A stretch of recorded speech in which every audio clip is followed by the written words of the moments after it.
Olá, pessoal! Sejam todos vocês muito bem-vindos, bem-vindas para mais uma videoaula de História do nosso curso preparatório para o Enem. O tema da nossa videoaula de hoje será a economia colonial. Vamos focar no desenvolvimento do extrativismo vegetal, analisando a exploração das drogas do sertão e da madeira pau-brasil. E então, preparados? Vamos lá. Bom, para ser mais aprofundado, a primeira atividade econômica desenvolvida na colônia brasileira, naquilo que a gente também pode chamar de América Portuguesa, foi extração vegetal. Os portugueses, quando aqui chegaram, não descobriram ouro e prata, porque não há ouro e prata no litoral.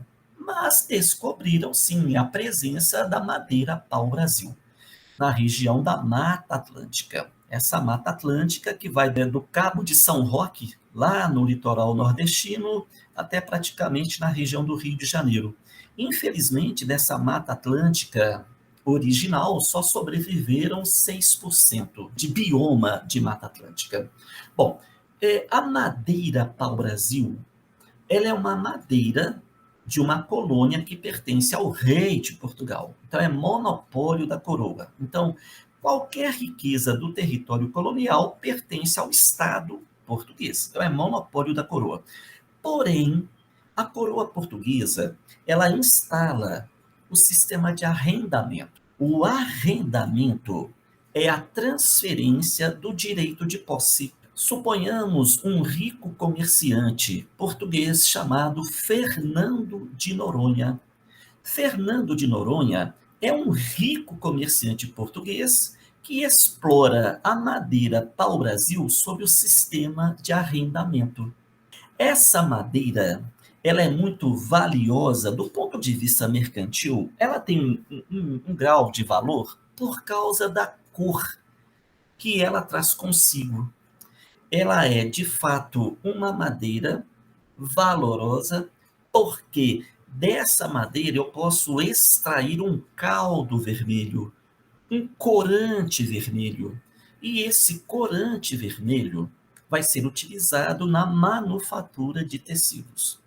Além de usar o corante vermelho extraído dessa madeira cor de brasa, eu posso também usar a madeira para quê? Para construir navios.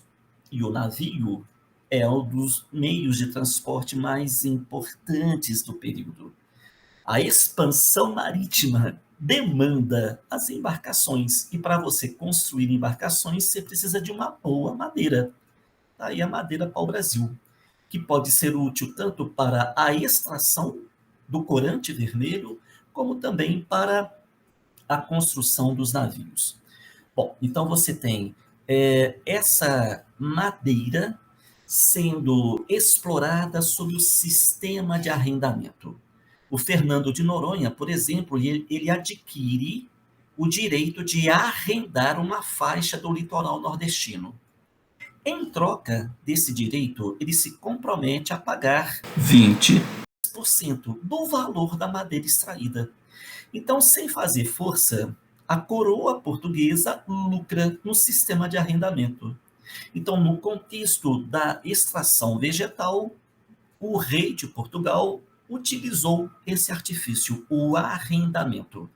Eu delego o direito de posse, você explora e paga para o Estado 20% do valor daquilo que você explorou. Agora, quem é que vai cortar a madeira? Quem é que vai transportar a madeira? Essa referência do transporte e do corte da madeira vai ser delegada para o nativo. Bom, como convencer o nativo a derrubar e a transportar a madeira? Eu vou oferecer para ele algo que ele não possui. Bugigangas. Quais as bugigangas? Espelhos. Como diria o Legião Urbana, nos deram espelhos e vimos o mundo doente. Muito bem. Então você tem o elemento branco europeu explorando a mão de obra nativa com o escambo, que é uma troca de produtos. Só que nessa troca, o produto que eu estou oferecendo pelo serviço de corte e transporte é ínfimo, é muito pequeno. É por isso que se questiona essa ganância, até essa covardia do elemento branco em relação ao nativo. O nativo pega o pesado, corta, transporta e leva a madeira até a feitoria. Em troca disso, ele recebe espelho. E ele recebe também, e aí entra um detalhe curioso, produtos que ele não conhecia, além do espelho, como panela de ferro, como machado. Isso porque o nativo do território brasileiro não conhecia ainda a metalurgia. Então, uma panela de ferro, que não vale nada para o elemento branco europeu, para o elemento indígena tem valor. Um machado, que não é lá grandes coisas para o elemento europeu, para o elemento nativo tem valor.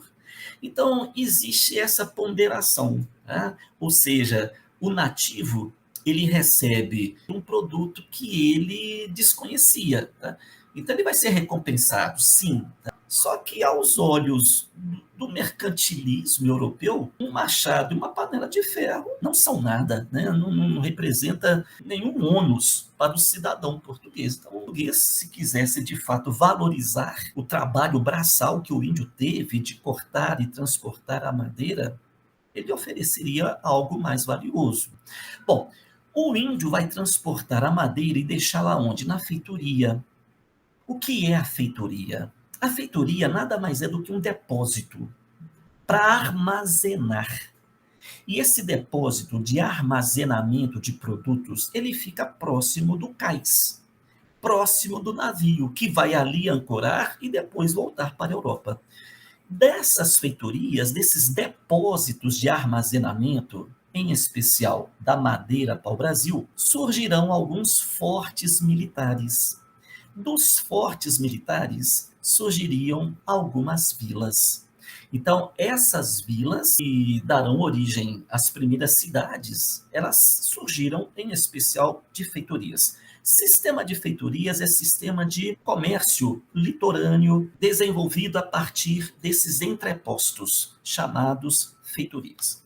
Bom, o segundo produto a ser explorado na atividade da extração vegetal vai ser a erva da floresta amazônica, que a gente chama de droga do sertão. Então, as drogas do sertão são as ervas medicinais, importantíssimas para a farmacologia europeia, e também os produtos comestíveis. Os produtos como a castanha do Pará, o cacau, dentre outros produtos. São inúmeros os produtos da floresta amazônica que seduzem o consumidor europeu.